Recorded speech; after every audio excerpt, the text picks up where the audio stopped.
প্রথমে যেটি বলি যে পরিস্থিতিটা কেমন ছিল সেটা তো সামাজিক যোগাযোগ মাধ্যমে এরই মধ্যে যে ভিডিওতে কিন্তু দেখা গেছে আসলে ভয়ঙ্কর পরিস্থিতি ছিল। প্রথমত সে সময় মাথায় যেটি কাজ করছিল যখন দেখছি যে বুঝতে পারছি যে ভূমিকম্প শুরু হয়েছে, কিন্তু আমি তখন আইভি অর্থাৎ ইন ভিশন পড়ছি, একটা নিউজ দর্শকদের কাছে জানাচ্ছি, স্পোর্টস নিউজ।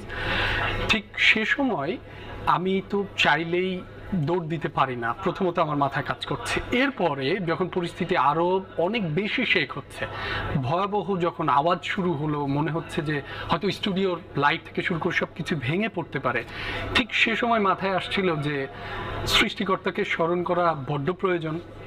কারণ হচ্ছে যে ঠিক যে কোনো সময়ই কিন্তু হয়তো এটাই শেষ দেখা হয়ে যেতে পারে, এটা বলা মুশকিল আসলে। ঠিক সেই ইনস্ট্যান্ট মুহূর্তে মাথায় দুটো জিনিস কাজ করছিল বলেই স্টুডিও থেকে বেরোতে না পারা, অর্থাৎ আর